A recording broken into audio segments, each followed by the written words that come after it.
Welcome everybody to tonight's planning committee. It is being recorded, so there's a live streaming of this. If anybody else wants to record it, that's fine, but could you let us know, please? If you're someone recording anything there? No. Okay. Thank you.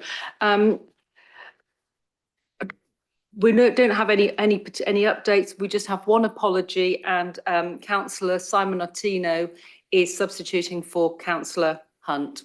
Okay. I'll move on now to declarations of interest. Do we have any declarations of interest on either applications? Councillor Upton. Just in case I've forgotten, I did OPT comment on this, just in case they did. As you know, I'm a member and a trustee on OPT, but I have no input into any of their discussions about planning matters. Thank you. Don't see. Oh, sorry, Councillor Henwood. I'm a member of Cyclops, but I have no input into their input in this. Okay, thank you. I suspect that there'll be a few hands going up at that point, because so am I, and so is Councillor Upton. Okay, right, thank you. And likewise, I've had no input into their comments either. Have you? No. Okay, fine, thank you. Moving on to the first application tonight, it is land north of Charlbury Road, and I'll hand over to Michael Kemp, who's presenting. Thank you. Thank you, Chair. I'll just share the screen.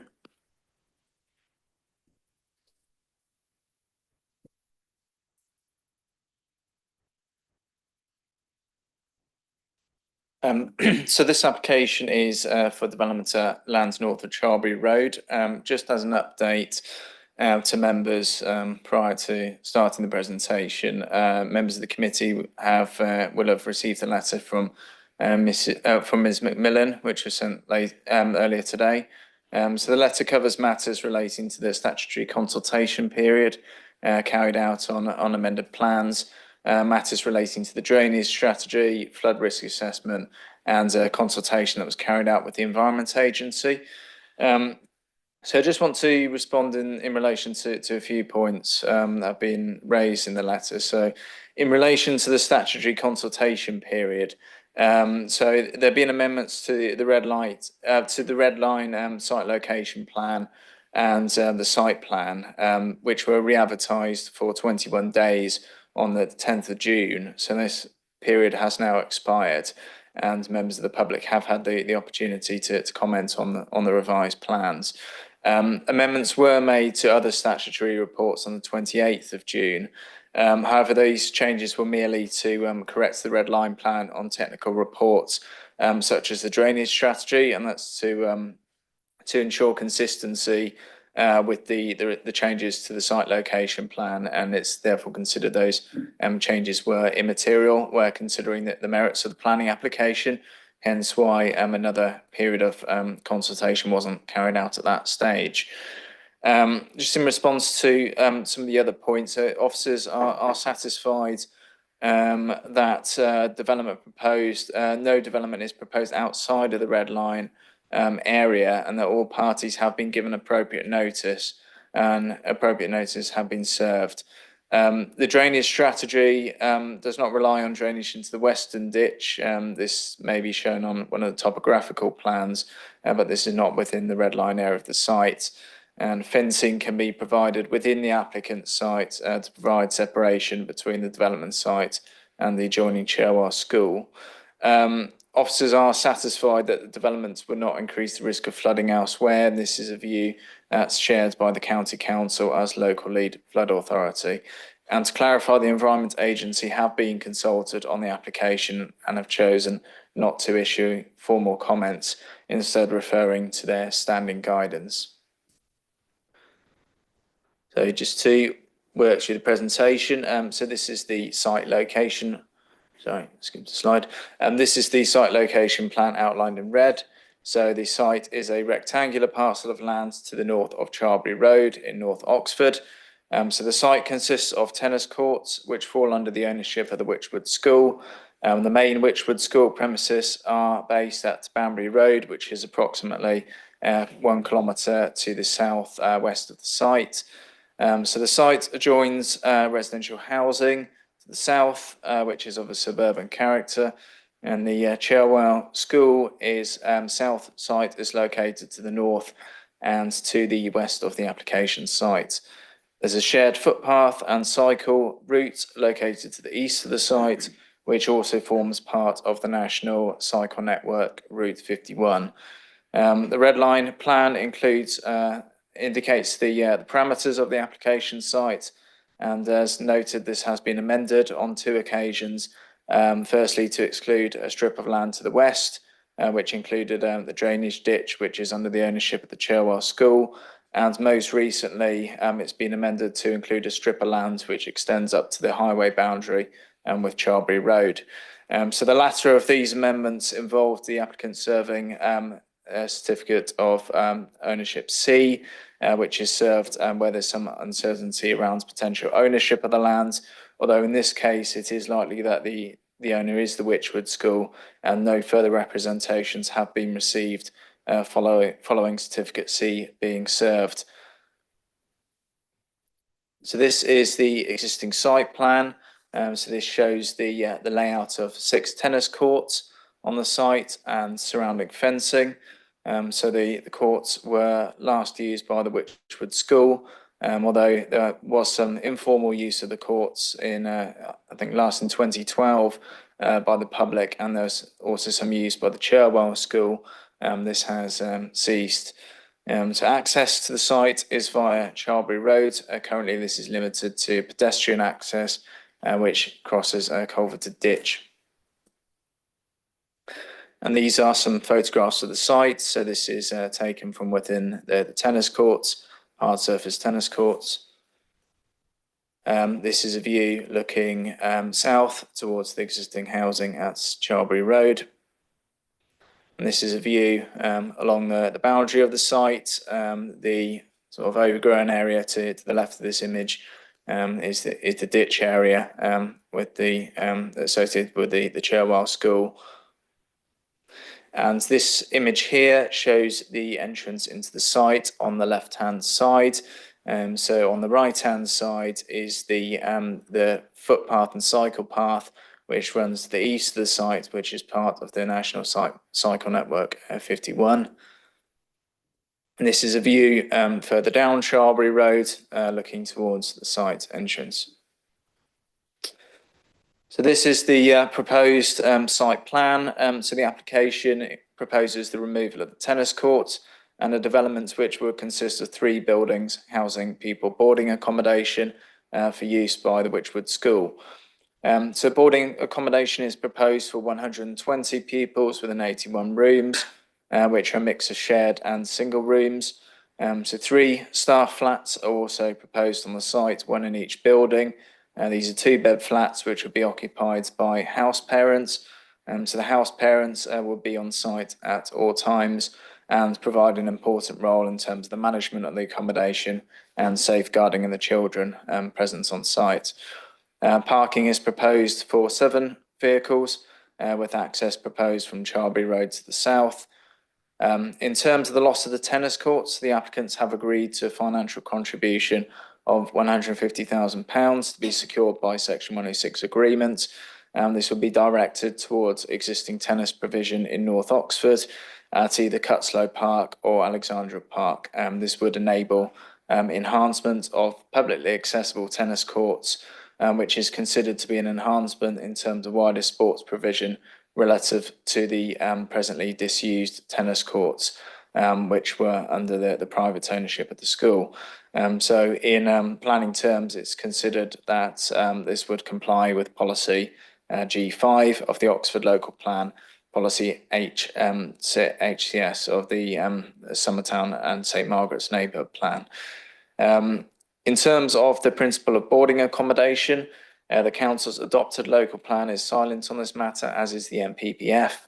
The emerging local plan includes a specific policy relating to boarding accommodation. This is policy H16, which, as noted in the report, would preclude development of boarding accommodation in this location.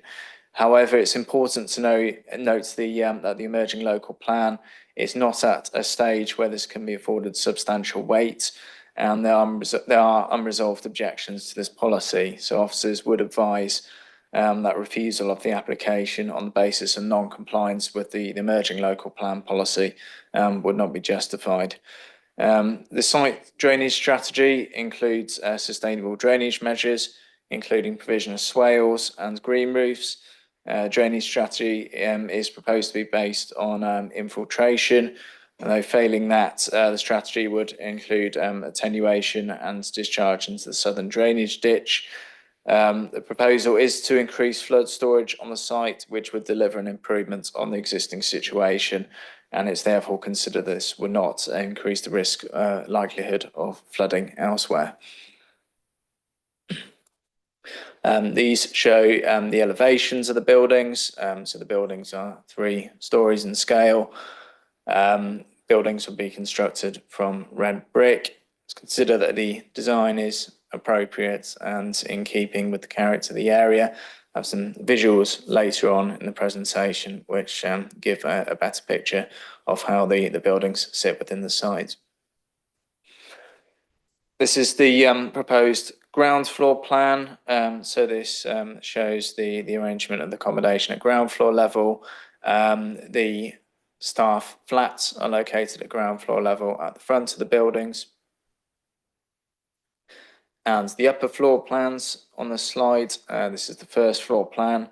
It's worth noting, whilst they are west facing windows that would face the Cherwell School, these can reasonably be conditioned to be obscure glazed, along with screening to the stair towers also along the west elevation, in the interest of safeguarding and preventing overlooking of the adjoining Cherwell School premises. There's considered to be adequate separation between the buildings and the residential dwellings to the south, such that the development is considered to not have a negative impact on the amenity of surrounding dwellings by reason of impact on privacy, and the scale of development is not considered to be overbearing. A management plan is required, and this is set out within the requirements to be secured by legal agreements. And this is a key document in terms of managing the potential impact on the residential amenity, including managing the use of the outside spaces, use of the accommodation, in the interest of managing noise, pupil behaviour and other associated issues. This is the second floor plan. This plan here shows the proposed means of access into the site. So it's noted that a number of the representations raise concerns in respect of the safety of vehicle access into the site and traffic generation associated with the development. So during the application process, the access strategy has been revised to exclude parental pickup and drop-off from taking place at the boarding accommodation, and instead this would take place at the main school premises at Banbury Road, and pupils with heavy, bulky luggage at start of term times or weeks can have luggage transported to the accommodation via the on-site minibus. The parking would consist of the minibus parking in 3 spaces for the staff for the boarding accommodation, as well as spaces for servicing and deliveries. In total, the estimated typical daily vehicle movements are anticipated to be around 18, with infrequent additional movements associated with the school minibus. And children will be expected to walk between the site and the school at the start and the end of the school day.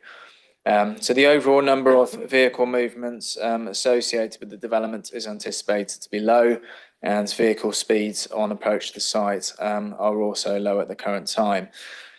So this slide shows some of the proposed measures to increase awareness by road users of cyclists when entering and exiting the site, which is important given the spatial proximity of the access to the national cycle network. So this includes the give way markings at the site exits. So the County Council, as local highways authority, have raised no objection to the application on highway safety grounds, and officers consider that developments would not have a severe impact on the safety of road users and would therefore not be contrary to the NPPF or policies M1 or M2 of the Oxford Local Plan. Managing vehicle movements would be a fundamental part of the management plan to be secured through the Section 106 agreement. Construction management plan, again, is a document of key importance, which will be secured by condition. The movement of construction vehicles would need to be very carefully managed and supervised, whilst the movement of construction vehicles would need to avoid peak commuting and school drop-off times, given the proximity to the surrounding schools. And finally, show some visuals of the proposed development. So this is a view of the front of the site from Charlbury Road. The site will be located behind these access gates, which provide safety and security for the occupiers of the accommodation. And again, a closer view of the buildings. Finally, a view from the north from Cherwell School. So in summary, officers consider that the development is acceptable and complies with the relevant policy provisions of the NPPF local plan and the Summertown and St Margaret neighbourhood plan. Thank you very much. Now we have two speakers, one for and one against. I understand that we've got other people who are here, but some on Zoom, primarily to answer technical questions. So I think, first of all, could we have Mr. Bard from the Linton Road Neighbourhood Association? And you have 5 minutes. Thank you.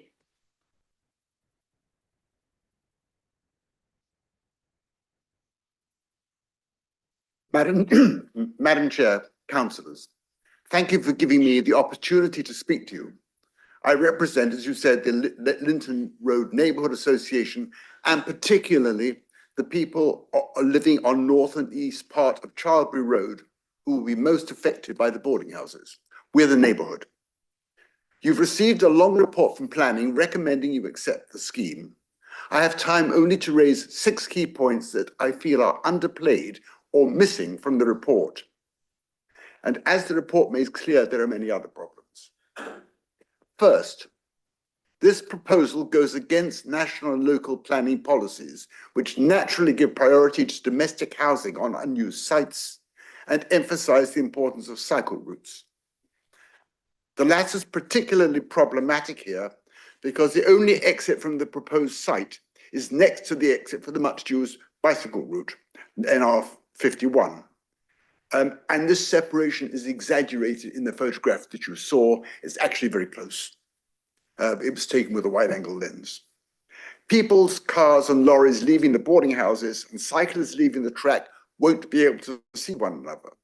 The plan has signs for cyclists saying slow, but they really won't help. The geometry is an accident waiting to happen. Second, the site is too small to build 3 boarding houses. A glance at the plan shows that the southern entrance exit area allows just about no space for site administration. And this will include storage, crane, office space, together with area for lorry parking, unloading and turning, and another for parking the cars of the many builders on the site. There is some space on the eastern side of the site, but not enough for all this. This means space constraints make it hard to build more than 2 boarding houses without using the adjacent roads for builders' cars and lorries stacking up, and there really isn't any space for this. Third, the bike accommodation is inadequate. The current intention is for 20 bikes. Planning want to increase this. However, it's likely, the reality is that every boarder will want a bike, partly for recreation and partly who would want to walk a kilometre at 7:30 in the morning if they could cycle and come back home after dinner, particularly in the darkness and wet of winter. And additional cyclists will put pressure on Charlbury Road pinch points. Fourth, the building design has 2 inadequacies. There are no facilities for disabled students, and there are no recreational facilities for anyone. There's not even space for tennis table or social get-together. Wychwood must assume that boarders will do nothing but homework in the evenings. This is inadequate for weekly boarders, but dreadful for full boarders and summer school students who will be bored out of their minds. Locals are concerned about this. Fifth, there are serious problems with the construction process, which will take the best part of 2 years. Normally, these would be viewed as secondary for planning purposes, and I wouldn't raise them. There are, however, serious safety implications in having large numbers of big lorries on Charlbury Road, particularly the narrow, bendy parts with their blind turns that lead to the site. There are very real risks to the many cyclists who use the roads, to normal car traffic, for the students of the girls' high schools, and I see groups of them leaving at all times of the day, who come and go, and to pedestrians and, of course, local residents. It's impossible to disregard the substantial dangers, not to mention the inconvenience, that the business of construction will cause. Sixth, there is no public benefit to erecting these buildings, only harm. There is a benefit to Wychwood, a private school, but the harms, the public harms, include short and long-term dangers to cyclists on National Cycle Route, the loss of availability of potential housing space, the negative impact of having 100 bored teenagers in the neighborhood, and the dangers associated with heavy building trucks on narrow roads. There are no public benefits. Councillors, I hope that when you consider this proposal, you will, on the basis of these 6 concerns, together with many others mentioned in the planning report, reject planning permission. Thank you. Thank you very much.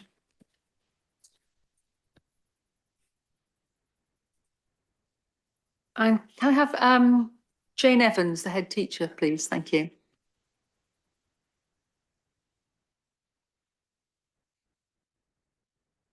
Are the 2 of you speaking?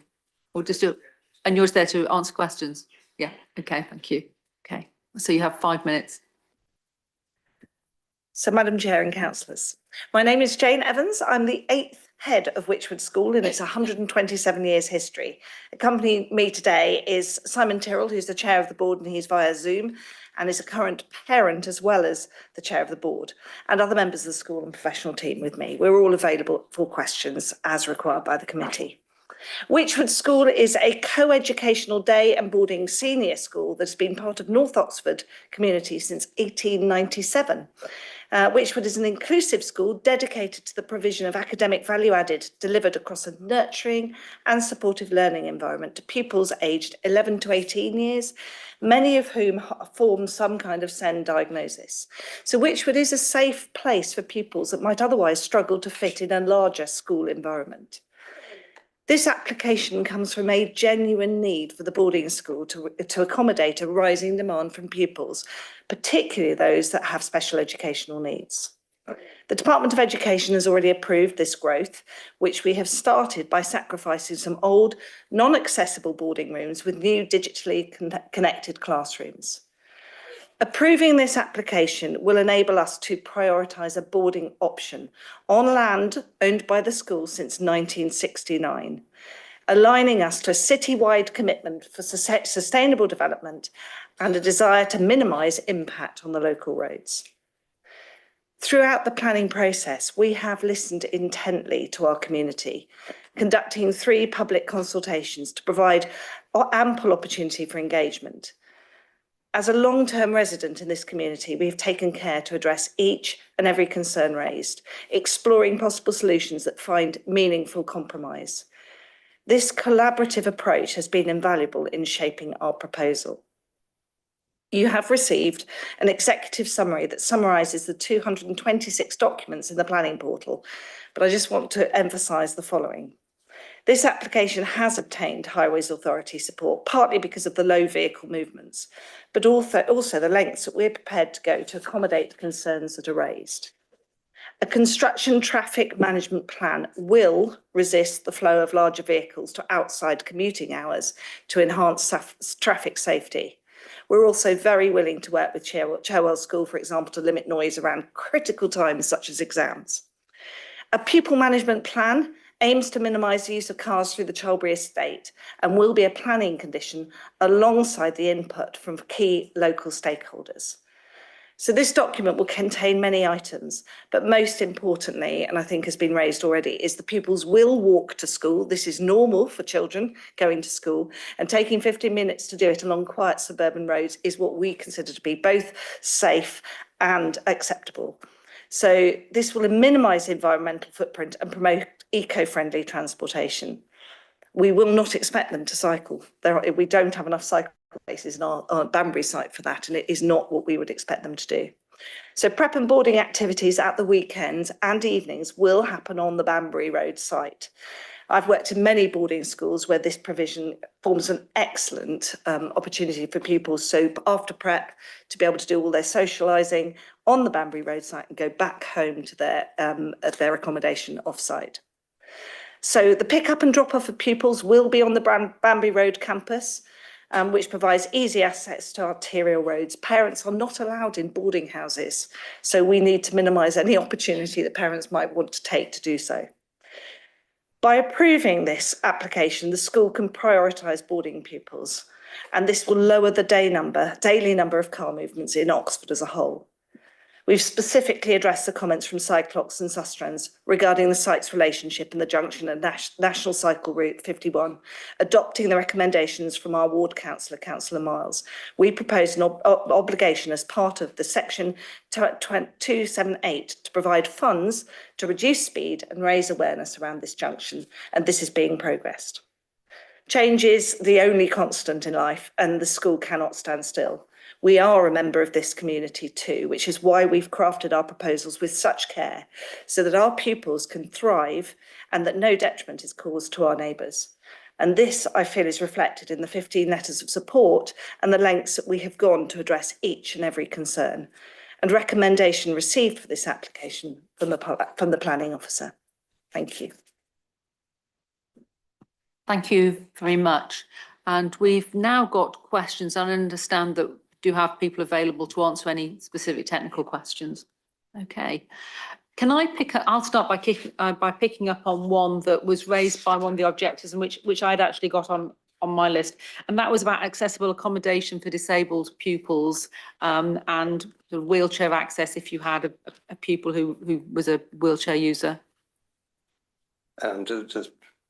Sorry. James Whedon, one of the directors.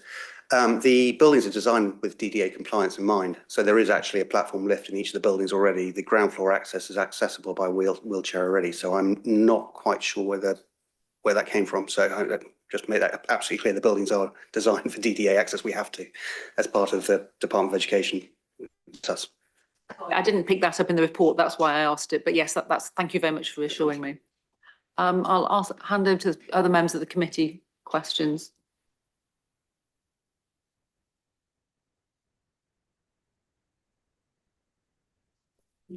I have a number of questions. Would you like them individually or taken separately?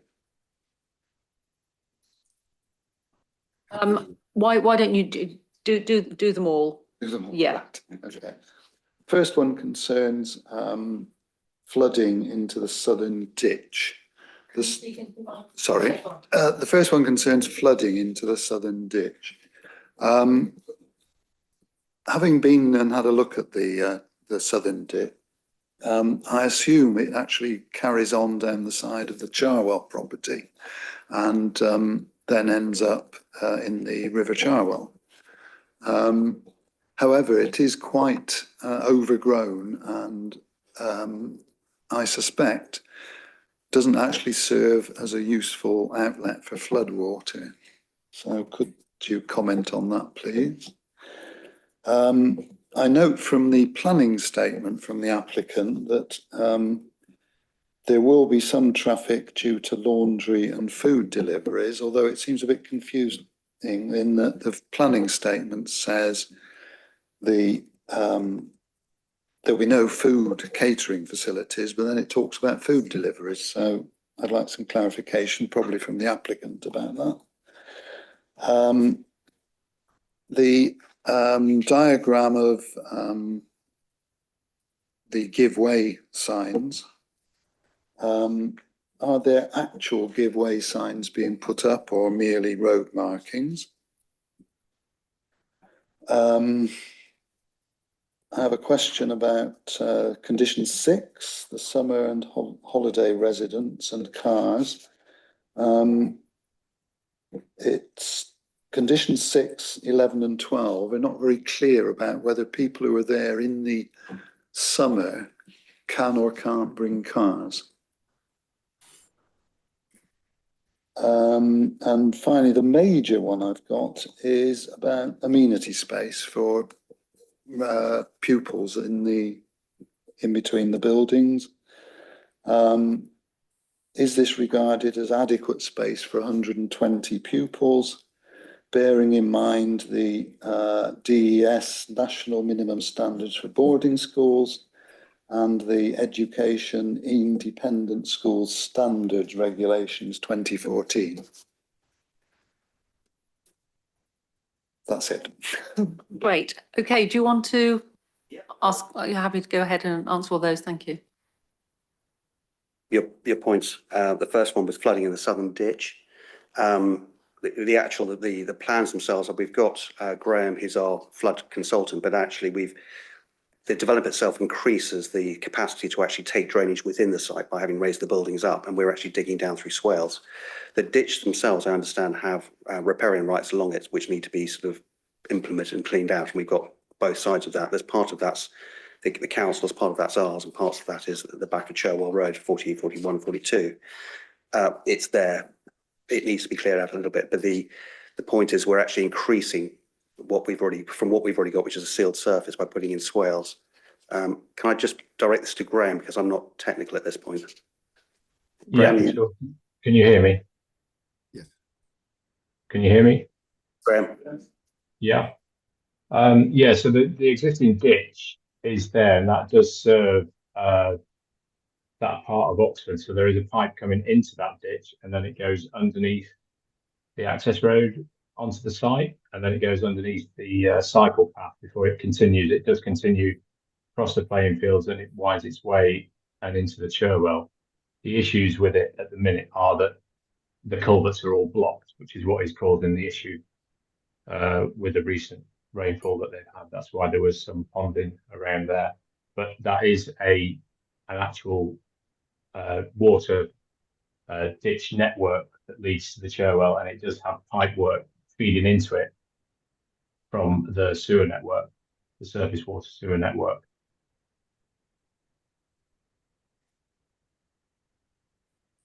Does that answer the councillor's question?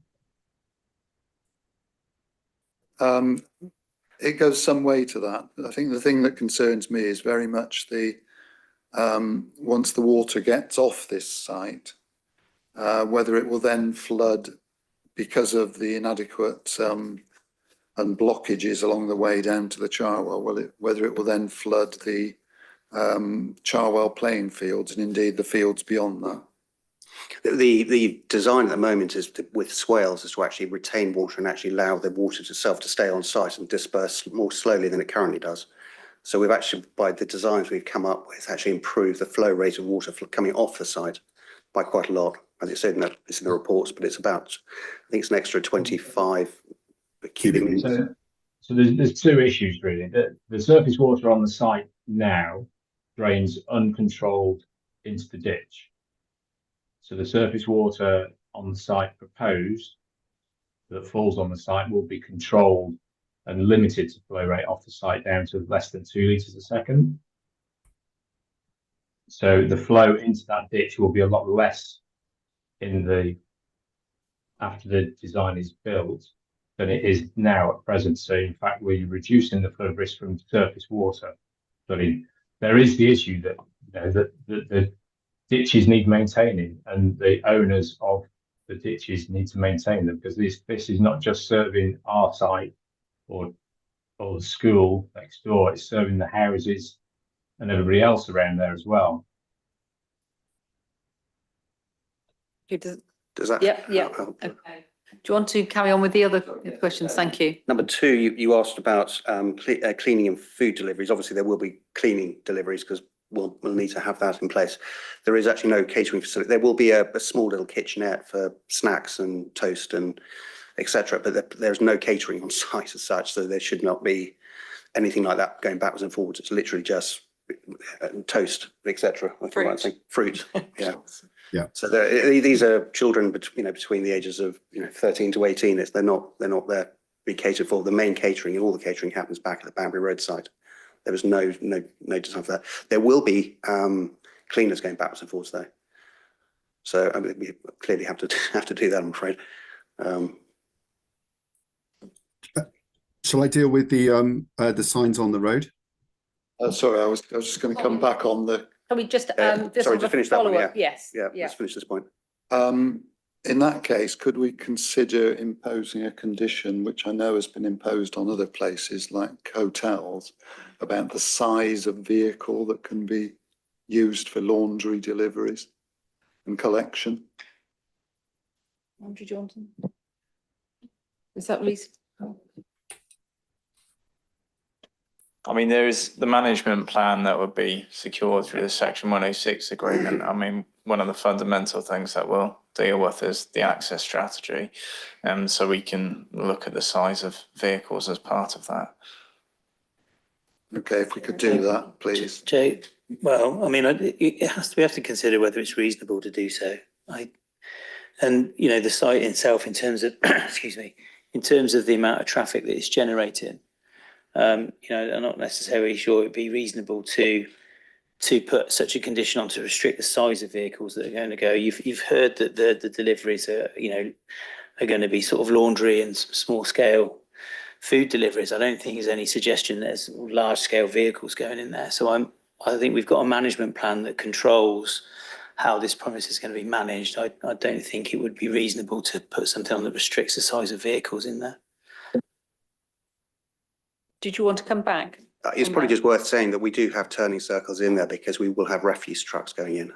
I mean, that's just part and parcel of just normal collection. So and those we can't limit the size of those, I'm afraid. They're by the local authority, or do we use BIFA? I don't know who we use, forgive me, but so we do have turning circles in there. But the vehicles that we're going backwards and forwards, I say it sounds like we're going backwards and forwards, and we're not. They'll be smaller than minibuses. I mean, they're just cleaners. It's not a. Does that answer your question? Yes, although, as I say, some sizes of vehicles for hotels in the past. Then just turning to the giveaway signs. Road, yes, the road markings, yes. Road marking, sorry, for the site, for the signs. Simon, do you want to come in? Yeah, of course. The concept behind this, as mentioned by Jane Evans, was a reference from Councillor Miles. We are happy to work with the local authority to provide what is required, whether they are road markings or physical sort of slow signs. Very happy on both. I might add as well that that part of the issue with the connection between National Cycle Route 51 and the site is the vegetation that's grown up onto that corner. It's not within the boundary of our site, but it's with the boundary of Cherwell Estate, and that should be trimmed back as well to increase the visibility on there, which we'd be very happy to maintain for and on behalf of the Chelbury Estate, if they would like us to do that. But the combination of all of that will provide an enhanced safety within that junction, and it will be dealt with as part of the Section 278, and very happy to take guidance from our planning officer and anybody else that has an input into that. Thank you. The next one was about it's a condition around transport related to people using the accommodation in the summer. Was that right? Summer students, I believe the question was, in cars coming back and forth. Just to be clear, the operation of the school during term time will be the same in the summertime too. So if we have summer students there, they'll be treated the same way. They won't be able to go to the site and just arrive there and drop off and pick up. Everything will still go to the Banbury Road site and then have to go out. Can I just confirm on top of that? Sorry, this application is for pupils under the age of 18. So there will be no cars going to that. There's been a proposal of a restriction from any pupils bringing any cars to the site, and that will maintain within the pupil management plan, whether it's holidays or term times. And so there should be no ambiguity relative to that as a planning condition. Thank you. Helpful. Does that answer your questions? The amenity space. Yeah, sorry, you mentioned amenity space. So I have got the national minimum boarding standards in front of me about what we have to provide. And this is we need to create an accessible and a stimulating environment to encourage the boarders to develop their emotional, intellectual, social, creative needs. It talks about boarders having access to a range and a choice of safe recreational areas, both indoors and outdoors. In order to do that, we need to supervise them. We have to know where every pupil is at all times. So our teaching staff and our non-teaching staff are part of those duty rotas that go on right the way through into the sort of till 10 o'clock at night and all weekend. We take it in turns to be on duty and take the students in activities. So beyond school hours, there is a comprehensive activities programme for the boarders and quiet, safe places for them to go to in the school site in Banbury Road.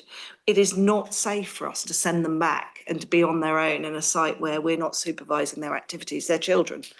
And we keep them busy as much as we can, so when they do go home, they're tired and compliant. Thank you. it's probably worth mentioning, we are also, as a boarding school, regulated by the Department for Education, as well as being pointed out, where there's fairly heavy regulations on us for safeguarding purposes as well. So this is not a... Thanks, Sorry, Andrew. Chair, just to come in, I mean, just to highlight, you're talking about standards.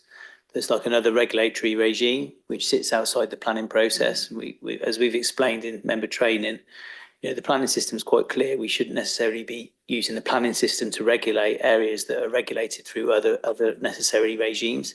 So as they've highlighted, they are regulated by the Department of Education that apply those standards through that. So it's not through the planning process we would manage that. Thank you. I think Councillor Upton, Councillor Hollingsworth, Councillor Henwood, Councillor Chapman. Thank you, Chair. So I'm looking at policy M3 of our local plan. And so a couple of questions right from that. So the first one is for the school, which is, do your house parents have an operational need for a car? That's a question to you. Then to officers, I'm just checking, this is in a CPZ, isn't it? I think, yeah. And would this count as an employer linked housing area? And then sort of based on the answers to that, because the policy M3 does say for the purpose, so yeah, therefore would these count as residential development? Because M3 does say for the purposes of this policy, residential development includes C3, C4, and all C2 development brackets residential institutions. So I'm not sure if this counts as residential institution. And the reason I'm asking all of that is that if those things are all true, then our policies say we should only be granting planning permission for residential development that is car free. And this clearly is not car free, as long as, and I was just trying to look on Google Maps, as long as it's 400 metres from a bus stop. And I think it looks like it probably is a bit less than 400 metres to Banbury Road, but I'm not 100% sure. And 800 metres to a local supermarket or equivalent. And I think it might be only 800 metres to Summertown. So I'm just wondering, actually, should this be car free and we should turn it down for not being car free? It is more than 800 metres to the supermarket, and I believe it's more than 400 metres to a bus stop with frequent services. So that'd be classed as the every 15 minutes. You're sure it's more than 400? It's definitely more than 400 to You'd be Banbury looking Road. at the Banbury Road bus stops. So it's definitely more than 800 to supermarket. It might be helpful if the applicant provides an explanation about the operational need for the house parents to be on site. I mean, my current house parents, I have 3 at the moment, and they don't use their own cars because they use the public transport like most of us do in Oxford. So they would only need it for their own personal use. They're not needing it for the use, but you can't take pupils in your own cars, so they don't need it for their own use. But to attract some house parents that might need it when they have the odd weekend, they get sort of 2 in the term off. They are literally on site doing their duties and their hours pretty much all the evenings and the weekends. So, yeah. Answer your question. No, but there is no operational need for cars. No. So, I mean, they could join car clubs. There's a car club at the Summertown car park, for example. So in that case, it does come down to, is it really more than 400 to a bus stop and more than 800 to a supermarket? Because if it isn't, then there is no excuse for having car parking there. Still, are you checking that? Yeah. Okay, while you're doing that, we have other questions. So I think Councillor Hollingsworth, do you want to come in now? Yeah, mine's on cycle parking. I've just got a bit confused with the various mentions of this and so on. So I may have missed something in the report, so I need to dig out my note. The proposal is for 24 spaces, is that right? Paragraph 10.84, which summarises the County Council's comments, says there should be 1 space per 2 pupils. There are 81 rooms. I have to say I didn't check to see how many beds there were in each room, but let's assume that there's 1 for the purposes of this question. That makes it 42 spaces. Could you explain, not least because paragraph 10.84 says there would be space for that quantity of cycle parking on the site, and it could be secured by condition, and yet there is no condition for cycle parking. So I am muddled and therefore would like elucidation, please. It's a very good point. I think a condition should be added. So I think that was missed out. In which case I have a follow-up, which is how many cycle parking spaces will the condition require? And if it is nearly double, where are they going to go? That can be for the applicant, I guess. That is, yeah, thank you. Want to come back on that? Can I just add on the just relative to cycling? It will be stipulated that pupils only walk between the 2 sites. We've been doing this for 50 years. The sports grounds that we utilise are actually adjacent to this site in the Wolfson playing fields, and pupils currently walk up to those playing fields to have games and then walk back to the school. So it's a well-trodden path of cycling. We as a school believe it being practical to do anything other than that, not least from a planning standpoint, would not work for residents as well. So almost irrespective of the answer that the planning officer might provide relative to the condition on cycling, as a school, we would not permit pupils to cycle between the 2 sites. So they will only be walking, which is a common distance. There's a number of studies that's been done that state, pupils between 11 and 16 walk well over a mile, or 90% of pupils walk well over a mile between home and school every day. So we feel it is a very fair process. That deals with the operational side. In the light of the answers that I've been given, then, can I just confirm that what the officers are proposing is for a condition imposing cycle parking spaces which probably won't be used? Can I just check how many we're imposing that might not be used? Mike, do you want to come back on?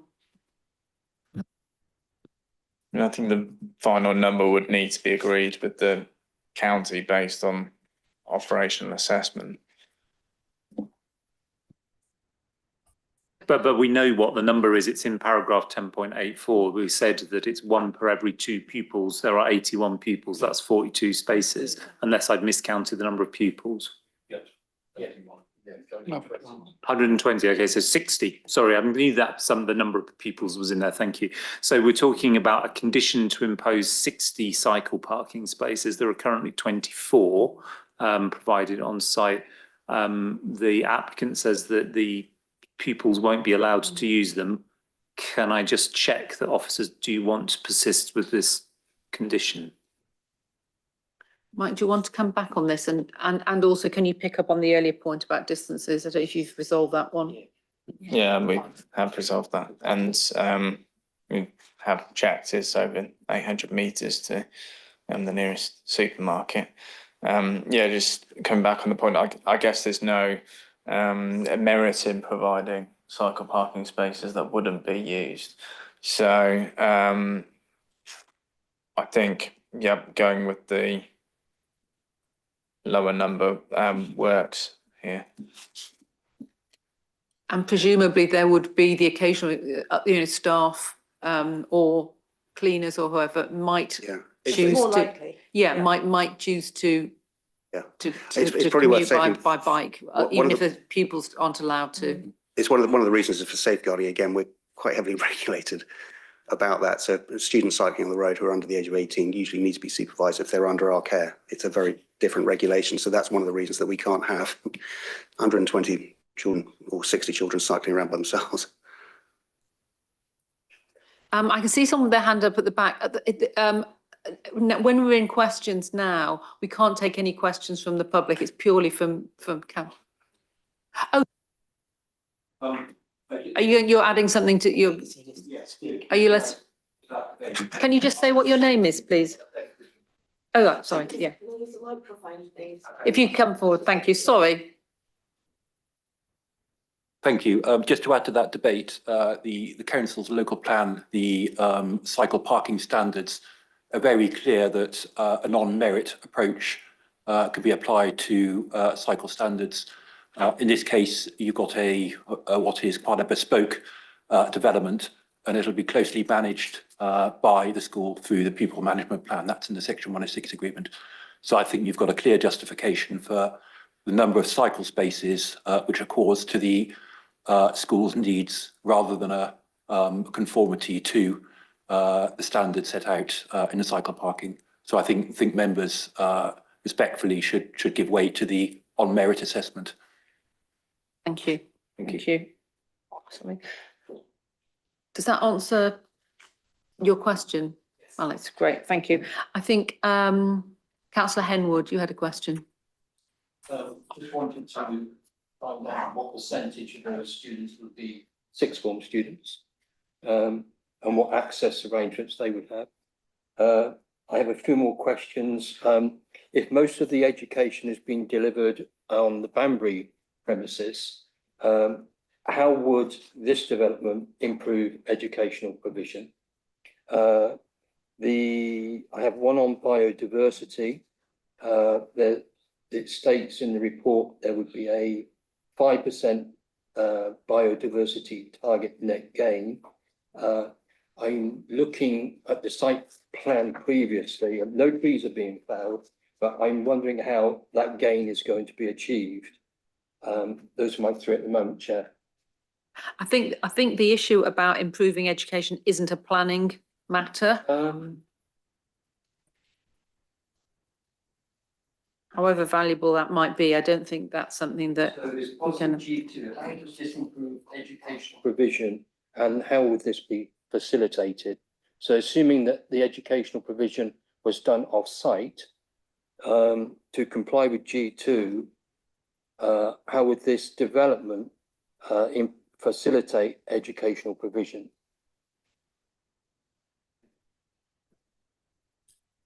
G2, Chair. Right, and also on the trees, I don't know if this answers it, but paragraphs 1088 to 1093 do outline what is going to be planted on the site.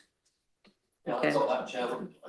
Those trees, though, appear to be the trees that are currently in position, and I'm just wondering how that biodiversity gain would be made or manufactured. I mean, There was talk. Go on, sorry. come in on this. I mean, the majority of the site is made up by hard surface tennis courts at the moment.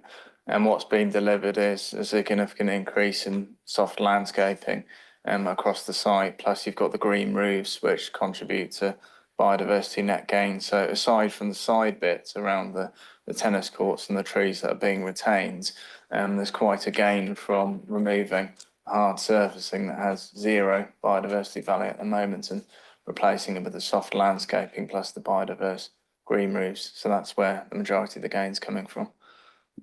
Thank you. Yeah. Chair, just a point about the teaching accommodation. It's policy E2, not G2. Sorry. G2 is biodiversity net gain. I think you mean E2. Because G2 is not dealing with education.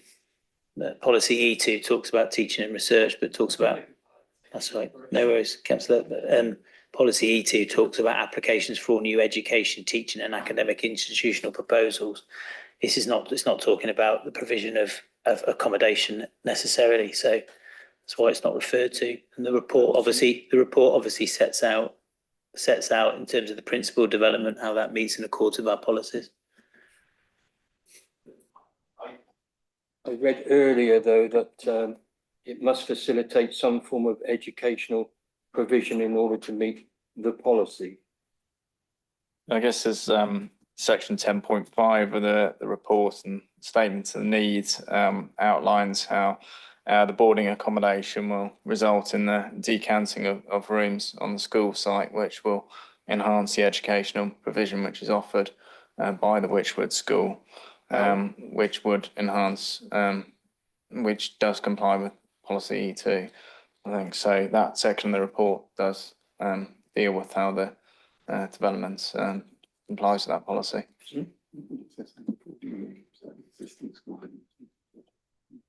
Councillor Henry, are you satisfied with those answers? I understand the response, but I'm not convinced that my understanding is that the school day finishes at around about 8 o'clock. Is that correct? And then they go back. I can hopefully answer some of your questions. Thank you. I would say it's about 20% of our current cohort are sixth form. Thank you. And how it's going to enhance educational provision, a number of our students do an awful long commute and they want to stay on for those boarding activities and the things that go on into the evening. So we'll have activities on in the evening, usually beyond 9 o'clock. Most of them have to then go straight to bed, brush their teeth and go to bed. So we keep them entertained all that time. And those activities, I would say, are part of the educational provision as well. And so some of our students, especially those with educational healthcare plans that are really accessing our site, need those extra things to help them access education during the day, to help them with their social anxiety, some of them, and the extra care that they get from those house parents. Does that answer it? Yes, it does. Good, thank you.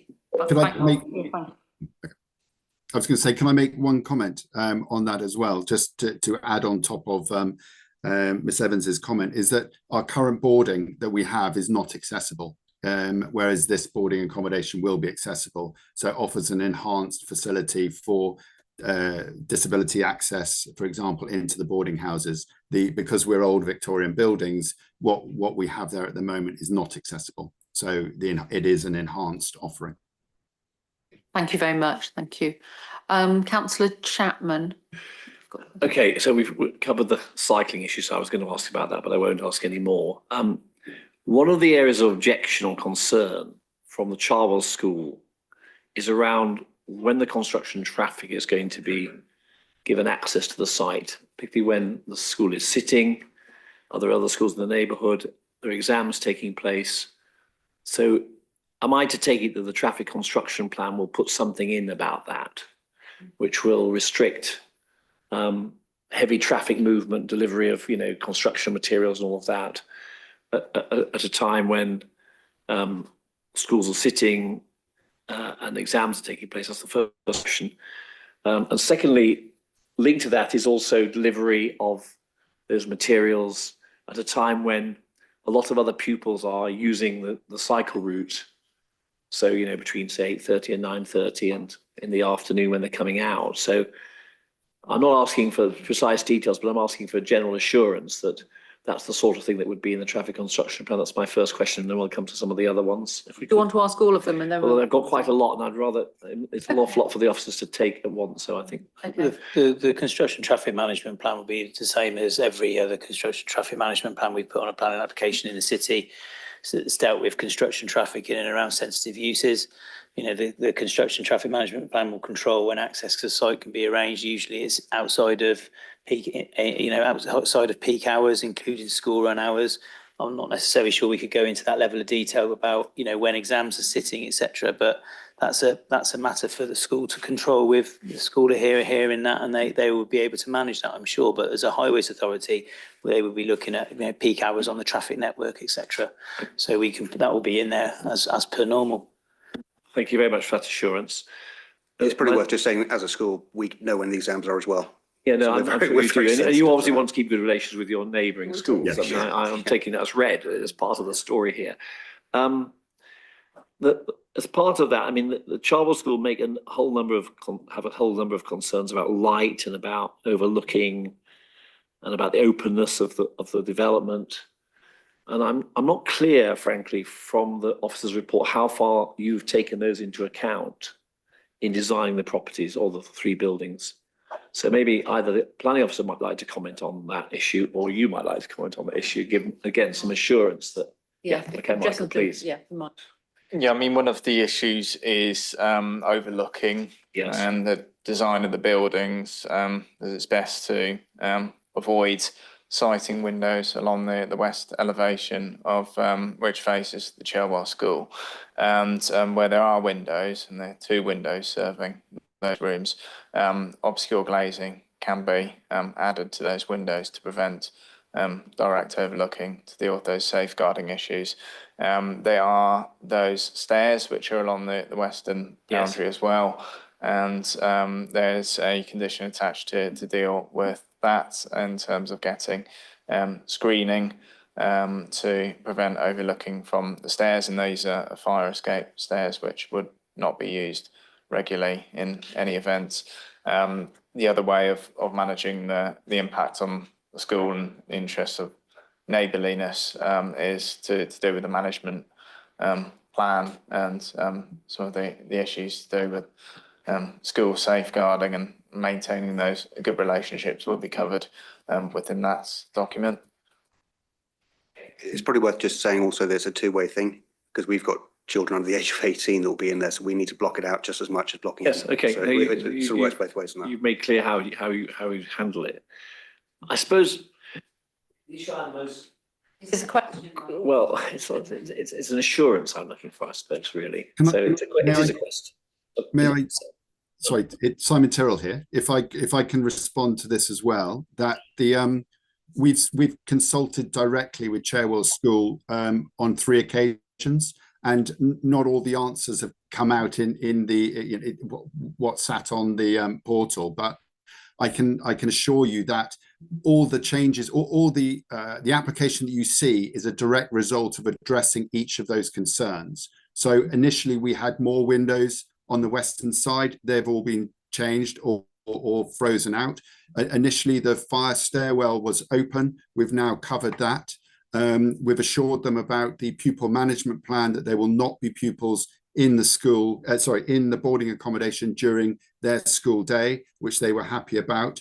And we committed to building up the flora fauna on the boundary between the two schools, which they were also happy about. So what we're proposing here is a direct addressing each of the specific concerns that they noted as an objection on their on the planning portal. Thank you. And my final question, if I could, is just generally about the whole balance between the effectiveness of the current cycle pathway 51, which is very heavily used, I guess, by pupils, particularly going in and out of school times, and how far you and the planning officers have thought about this balance between the extra sort of load that's being put onto this whole area. Because you say there'll be hardly any car use, and I take that on face value. We won't be having much cycling going backwards and forwards, so we're going to have 120 children moving on foot backwards and forwards through this narrow area. It's intrinsically narrow with quite a lot of hard visibility issues. That's the bit I'm struggling with. And that's the bit I'm not really hearing how you feel you've balanced that out. Because you're going to put, those children are going to be using this thing every day, going backwards, often in the dark in the winter and first thing in the morning in the dark. So I just want to hear how you thought a bit more about that, why you're so comfortable about it, I suppose, is the question. At the moment, we use it quite a lot anyway, going backwards and forwards to the sports grounds at Wolfson College. The Wolfson Sports Grounds is what we use quite regularly. Yeah. So there's going backwards and forwards. This will be this will be more, but it's no more than we've dealt with in the past already. I mean, this the only sports grounds that we've had access to latterly. I think is Wolfson. We used Dragon for a bit, but it's latterly it's been Wolfson. So we're quite used to as a school going backwards and forwards and taking volumes of children backwards and forwards, and that's during the day and everything else. So in terms of the speed, we've had I was going to say transport. You want to? Sorry, this is the children accompanied. Can you yes, yeah, they have to be for safeguarding purposes. So thank you. that goes without saying. Without. That's helpful to know. Okay, thank you. Specifically addressing the transport. Yes, sorry, this is to do with the amount of movements and because we've had a transport study done. So I mean, obviously you've got to come through the chair first before you invite people up to the to speak. We've got to be fair to everybody. I would guess it's, you know, what specifically are you asking for in terms of what they've already said? Has that answered the question, or do you need any more information? What's the? I'm content. We've talked about the pedestrians. That's been the issue for me, and how they're accompanied and safeguarded and moved around, and how that is handled. I'm not so worried about the cars and the others. There's hardly any cars involved in this story, frankly. So no, apologies for that. So. Thank you. Do we have any other questions? Oh, sorry, Councillor Ottino, please. Yeah, there was a concern raised by the residents about the size of this space and there being 120 children there. I mean, 6 tennis courts sounds like a very small space for 120 children to play. I think you're saying that they do that at the school. So what can you tell us weekdays and weekend days, what time will they be leaving? And what time will they be going back? And will they all be coming back at the same time? And also, I suppose, secondly, when children are ill, are they remaining at this site? And if you have, how is that going to be managed if, say, you had, I don't know, 20 children? I imagine you might have quite a lot of children getting ill at one time. And then them needing to do some sort of leisure while they're sort of partly getting better. It doesn't look like a very big space for children to run around or do anything which children want to do. So what happens in boarding, if children are ill, they go to their guardians now. We tend not to look after children ill. If they're not fit to go to school, they usually get sent to their guardians. Each boarding, everybody has to have a guardian that they can be sent home to, or a parent. So if they're not fit for school, if they're immediately ill, they either go to hospital, or if they're just a little bit ill, we'll manage that at school. We've got accommodation to do that at school and to supervise them. So we're talking about a small number that we need to supervise and look after who are ill for short periods of time. And that accommodation is at the Banbury Road site. It wouldn't be here. Yeah. Just to make that clear. Day starts at 8:25. And as I say, it goes on and finishes. Usually the activities will finish about 8:30, 8:45. And that will be usually when the students are expected to go back, get ready for bed and go to sleep. So they'll be walking back past all these houses at about. The younger ones are much more likely to be brought back a little bit earlier, probably. But we have events that go on, you know, sometimes into the evening, like shows and things like that they'll be involved in. And that's the same on Saturdays and Sundays. Yeah. Okay, thank you. Are there any other questions? By Councillor Roll. Thank you. It's just a very quick one. And it might be a silly question, but to ask whether students would be permitted to have private deliveries arrive so for food or it's not or a Amazon stupid question. It's a very prevalent and common one. No, we have to manage really what they're ordering as well, and so that will come through to the Banbury site. They will be there if they need to pick things up. Yeah, we kind of need to vet what comes in. It's not a stupid question. I know that's a massive question for some of the colleges, so that's a really relevant one. Thank you. Yeah, thank you. Are there any other questions? In which case, if you could, sorry, Councillor Upton, you want to come back? Sorry, it's just a bit more to the officers. It's what bothers me about this. It's if we had our local plan 2040 in place, which will be in a few months' time, well, maybe a bit less than a year, this would be turned down. This would be breaching this because this accommodation is not right next to the educational establishment. So it's not ideal that it's there. But for the moment, it's not breaching our policies because we don't specifically have anything about boarding schools, although we do have something about students. If these were all over 16, then it would be different. But as you've said, we can't give much weight. Well, I guess my question is, I think we probably can give quite a bit of weight to our incoming policy, but obviously, yeah, you've made a judgment call here. Could you just talk me through that? Yeah, I mean, the NPPF sets out the weight that you can give to emerging local plan policies, and some of that's to do with how the plan has progressed. Obviously, it's not been to examination yet. This policy hasn't been subject of scrutiny at examination. It also sets out whether there are unresolved objections to this policy, and in relation to this policy, there are. So it hasn't been through testing as part of the local plan examination process, which is why limited weight can be given to it. Obviously, it's not in the adopted local plan in this form either at the moment. So it's a new policy, it's a new area. So that's why the weight is limited. Yeah, and just to build on that, we have had objections to the policy. Given it's a new policy, we haven't really got also any sense of how that might be tested at examination stage. Obviously, we feel there's a robust case that can be made, but unlike other policies that we might already have in our plan, you kind of get a sense of where that's been before. So that also plays out in terms of the weight that we can attribute. So that's why the report sets out that it's limited. Any other questions before we move into debate? Councillor Roll. They're all coming now. Thank you for taking it all in. I just wondered, one of the things that I've been thinking about and that came really strongly through the comments in the consultation was about the safety of children and walking, and this not just creating more students, but more vehicles. And although it's a small number of vehicles that you're expecting to come through on a daily basis, I just wondered if there was any. I realise that in the construction phase, there are conditions around avoiding those peak times, but I just also wondered whether in the operation beyond the construction phase, whether there's any space for management of vehicles in the travel plan during those peak times. I don't know if that's for you or for the planning officers. Thanks. I think the vehicle movements associated with the staff certainly wouldn't be during the peak times. Because if they're school staff, then the expectations that they walk to the school. I'd imagine the deliveries would be outside of peak times. I mean, it's a question of, again, stuff that we can control through the management plan potentially.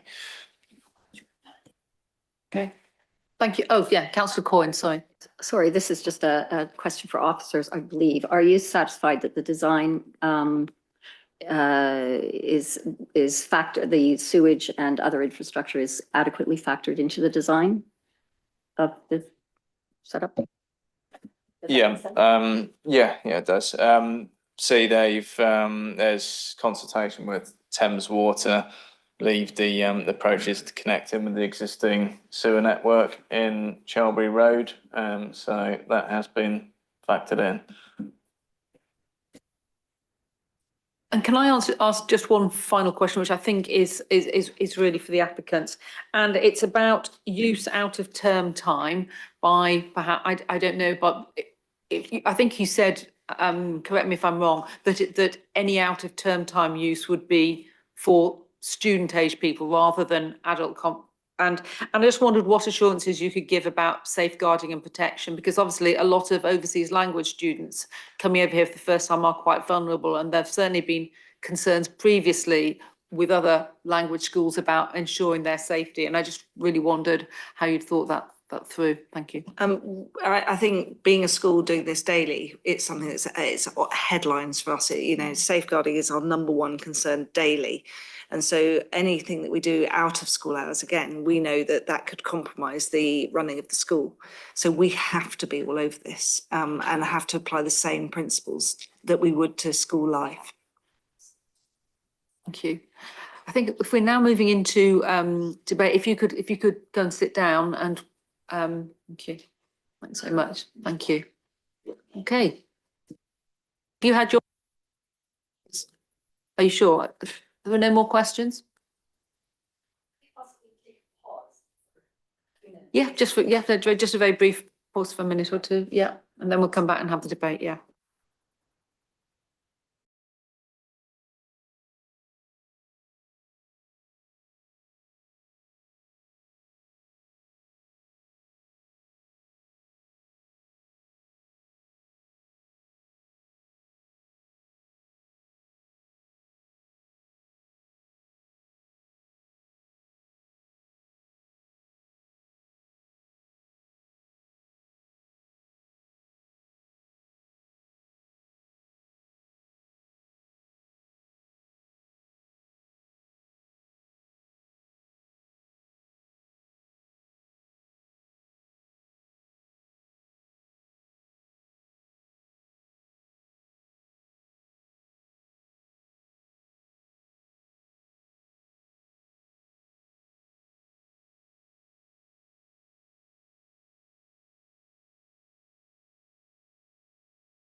Can we now move into, sorry, everybody, we're just about to move into debate.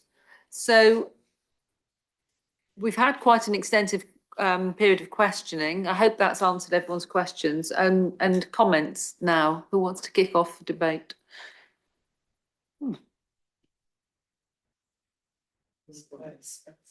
Science, go on. Well, I'll just Councillor start Cox. off by saying my biggest concerns are and remain for safeguarding and safety of pedestrian and the walking back and forth and those issues. I mean, I have been reassured, but yeah, I'd be interested to hear what anybody else thinks. Specifically about movement between the Banbury Road site and this, rather than any cycle safety. Okay. Combined with cycle safety and all, I've used that path many times. It's tricky. It's a very tricky and dangerous corner there, and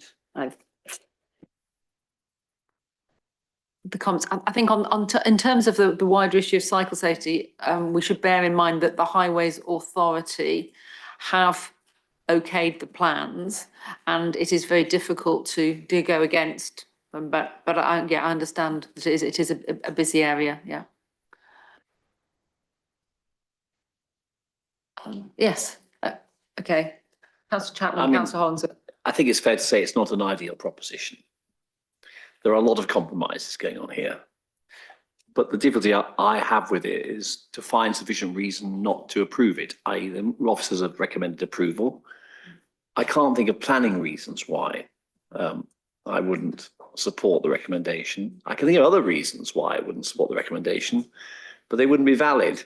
Therefore, I think the applicants have done their very best, given they've decided to go for this site, it was their choice, to put enough checks and balances in the system to mitigate the risks. They haven't wiped them out by any means in terms of the 120 children moving around in the dark between place A and B in such a tight and narrow area.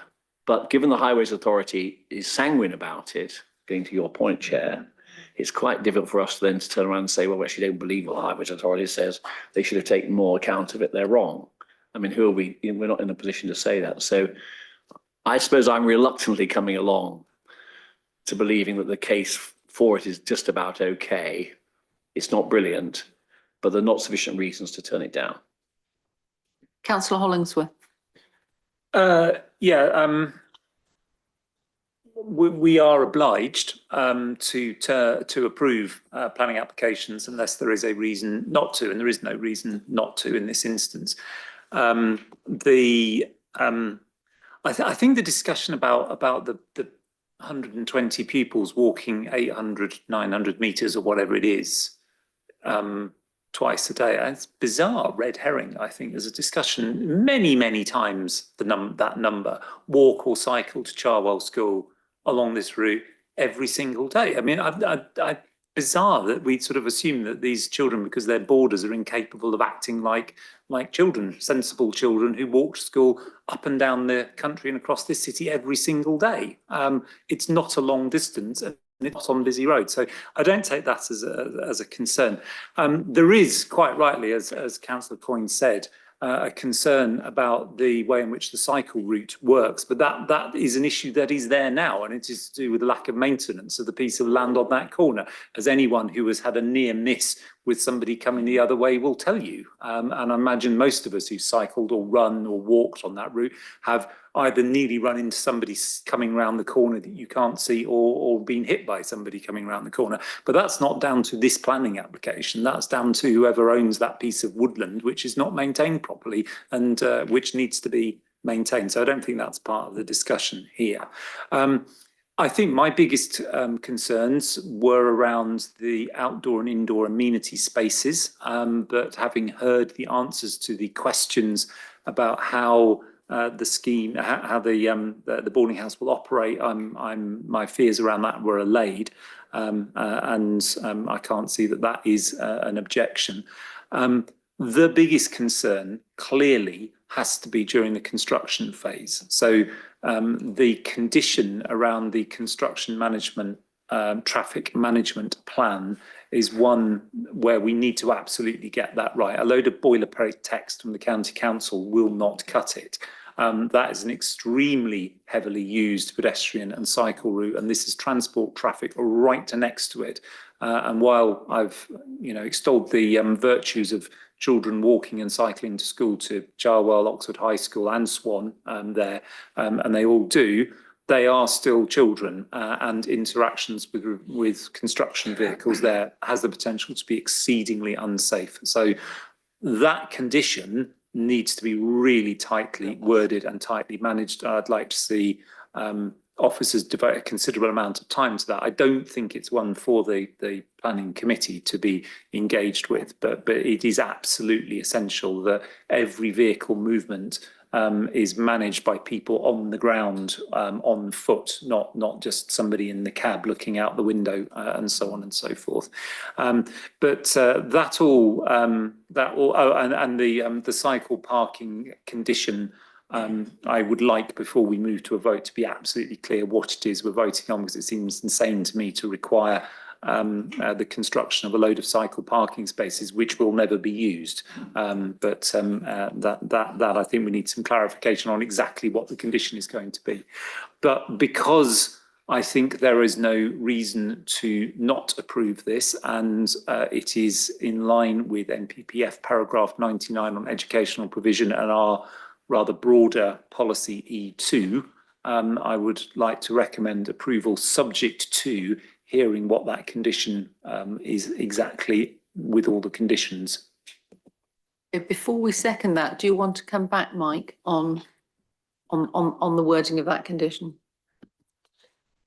Yes, I mean, so as I said, I mean, there isn't no merit really in providing cycle parking that isn't going to be used. So the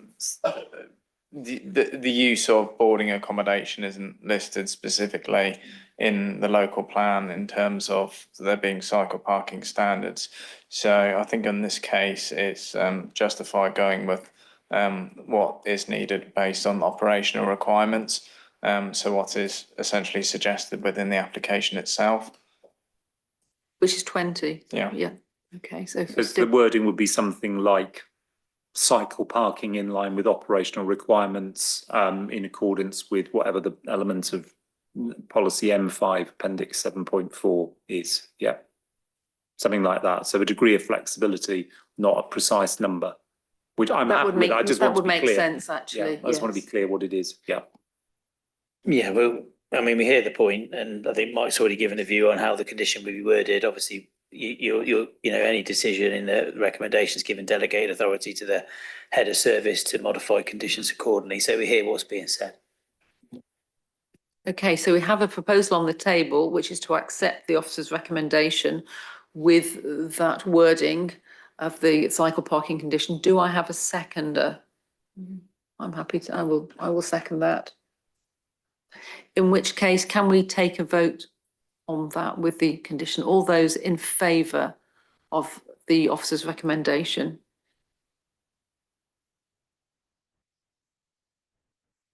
I think that's unanimous, is it not? Yes, if your hand, yeah. Thank you. So that is unanimous. So that is passed. Thank you.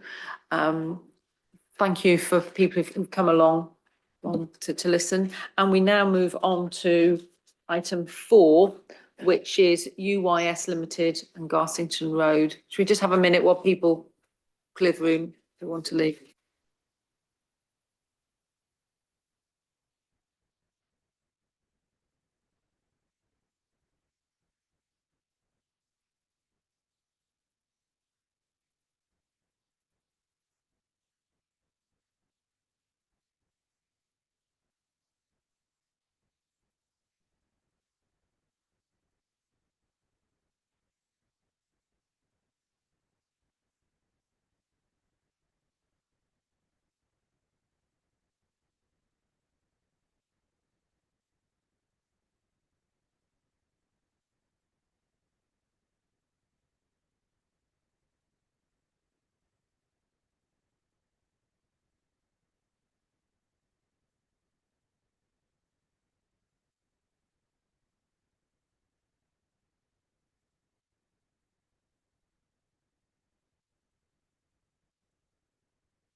And we're now moving on to agenda item 4, which is UYS Limited on Garsington Road. And Mike, you're presenting again. Thank you. Yep, thank you, Chair. This application is at former UIS building in Garsington Road. So this is the site location plan. So the application site consists of a rectangular parcel of land which is in the north of the Unipart site. So the site can only be accessed through the Unipart site via Transport Way down to Garsington Road. There's a railway embankment to the north of the site which separates the site from Oxford Road to the north and Horsepath to the northeast of the site. To the northwest of the site, on the opposite side of the embankments, the Oxford United training ground. So this is an aerial plan of the site. So the surrounding development consists of large industrial warehousing buildings and uses associated with Unipart. Nearest residential dwellings are to the northeast at Horsepath, over 200 metres from the site. So the surrounding land to the east consists of open agricultural land. The Northfields residential site allocation lies to the south of the Unipart buildings, and that's within South Oxfordshire district. So this is the UIS building on the site. So the building was constructed in the 1990s as a purpose-built industrial building for manufacture and storage of car parts by UIS, who are part of the supply chain for Honda at Swindon prior to the closure of the Swindon plant. The building's large metal-clad structure, varying between 10 and 16 metres in height. Building's not been used since 2021 when UIS vacated the premises. Planning permission has been granted previously for a temporary Class B8 storage use, as the existing building fell under a Class B2 light industrial use. This was because following marketing, the primary interest in reuse of the building was from potential occupiers using it for storage or distribution use. Permission was also granted for urgent repair and refurbishment works to the building. However, despite securing the planning permission for that additional flexibility for the storage use and despite securing permission for the refurbishment works, firm interest in use of the building has not transpired, and a prior approval application was submitted earlier this year for the demolition of the building. So this is the existing site plan, so shows the outline of the former factory building and the 135 car parking spaces that are on the site. So visibility of the site from the surrounding landscape is very limited due to a section of the railway embankment and the 8.4 metre high bunding to the east of the site and dense tree cover. So as noted in the design and the visual impact section of the report, visibility is primarily limited to the upper sections of the UIS building, mainly the highest part of the building, and even this is not particularly prominent in surrounding views. So this is the proposed site plan. So temporary planning permission is sought for open air storage on the site. So the storage would be sited on existing hard standing that will be below the former UIS building and on the car parking. So the application site falls within the wider Unipart employment allocation in the Oxford local plan, which does allow for Class B8 storage uses on the site.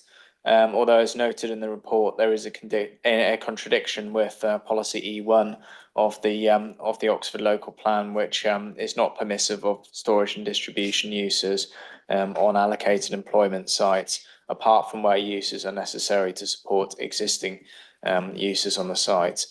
It is, however, the applicant's intention that the site would be redeveloped in the longer term, though this would be dependent on delivering improvements to the existing access arrangements.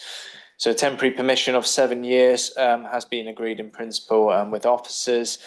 So this would assist in securing a meanwhile storage use for the site, whilst retaining potential for the long-term redevelopment of a more permanent use, which makes optimum use of the site for generating employment opportunities. So in economic terms, officers' view is that this is preferable to the site remaining vacant for an extended period. 3 areas of storage are proposed on the site. Each are surrounded by 2.4 metre high palisade fencing. So a total of 6 parking spaces are proposed on the site, and there's a requirement for 2 cycle parking spaces to be provided, details of which will be secured by planning condition. As clarified in the report, there'll be a very substantial reduction in forecast vehicle movements. That's 84% overall, and an 86% reduction in HGV movements. So the development is considered to be acceptable in access, highway safety and highway amenity terms. The site's distance from nearest properties in Horsepath and any potential future dwellings on the allocated Northfield site. So the proposed use is also likely to have a reduced impact on the adjoining properties in terms of noise compared with the uses at the former UIS building. Provision is made within the plans to secure biodiversity net gain of 15.89% and replacement tree planting for the loss of the 9 small trees in the car park area that will be removed. So this is a section of the site. So as noted, development on the site would be primarily limited to the fencing, which would not be visible beyond the site boundaries. Although views into the site are restricted and with only the top section of the existing building being visible, it is still appropriate to restrict storage uses to an appropriate height. So it's been agreed to set the height at 5.5 metres. This is a height where it'd be unlikely that any storage would be visible beyond the confines of the site, and that's included as a suggested planning condition. So in summary, the proposals would achieve an appropriate meanwhile use on an allocated employment site, which would not prejudice future redevelopment of the site. And therefore, the departure in technical terms with policy E1 of the Oxford local plan is considered justified as the development is, particularly as the development is considered to be compliant with the wider provisions of the local plan and the NPPF. So the development is recommended for approval. Thank you. Do you have any questions? Yeah, okay. Louise and then Alex. Just a quick one. Where is the 15% biodiversity net gain going to go? I mean, I guess 15% increase from approximately 0 is not much, but Yeah, no, it's a good point, but it's quite a low bar at the moment. But it would be through delivery of soft landscaping, which was concentrated within this area here, and some of the additional tree planting that's proposed within these areas of the site. Landscaping plan is a condition as well.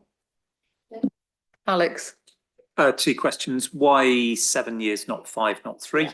And what will the resultant use be at the end? Will it be B8 at that point? Because it's currently B2, but with a B8 permission that was unimplemented. So are we talking about effectively a permanent change of use to B8? With the long-term strategy isn't for B8 use. I mean, it's to be determined obviously through the pre-app and planning process in the future. Sorry, my question related to what is the consequence of agreeing this temporary change of use? Will it revert back to B2 at the end of it, or will it become B8? Would revert back. Revert back to B2. Yeah, by 7 years, it's to do with the applicant's negotiation with Unipart, who is very much interlinked with any future discussion around getting proper access into this site.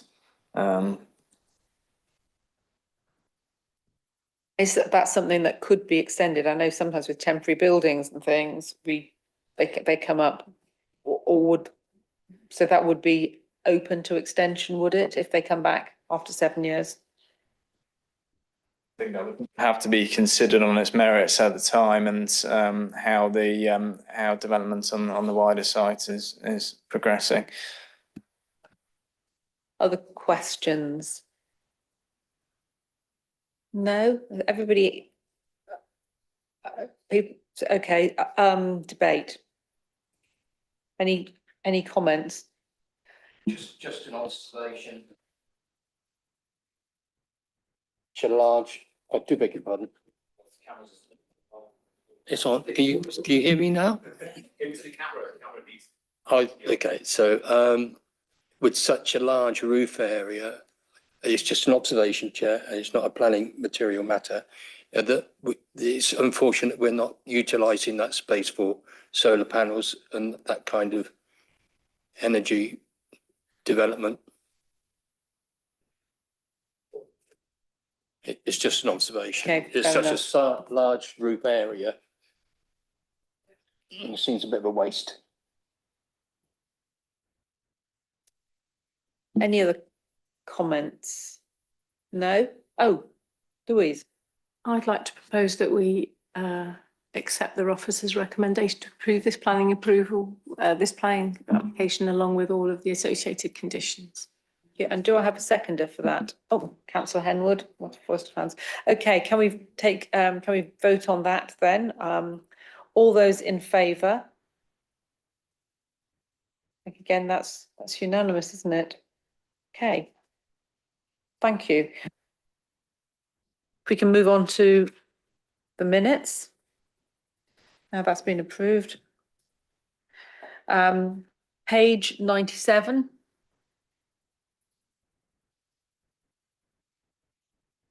Pardon?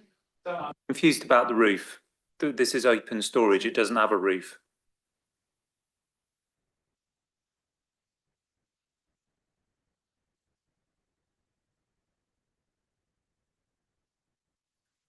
'98 and 99, and I hope everyone's seen the dates for future meetings and the list of forthcoming applications. Councillor Fowler. Could I ask if it would be possible to organise a site visit for the Wainfleet building application?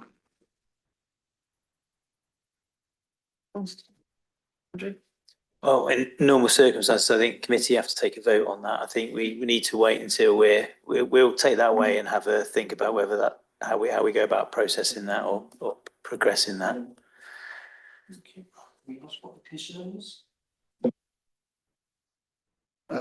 This is a major development on one of the main roads into Oxford, and as such, I think we need to be extremely careful about what we give permission to in terms of the view from Magdalen Bridge, Magdalen Tower and all that area. Yeah, okay. For those of us who have full-time jobs, which is quite a number, what is the consequence of not being able to attend a site visit? Are we no longer able to take part in the committee? I think in previous years where we had a lot of site visits, they were recommended, but they never precluded anybody from taking part. And people were also encouraged just to go and visit a site on their own, certainly not to engage with applicants on site. We definitely wouldn't do that, but certainly to go and have a look and walk round. Yeah. Can I just offer to take that away and hear the request, but take that away and give members a bit more of a briefing note on procedure around site visits, etc. The item's not likely to come to committee, I think, shortly, but we can take that away and have a discussion.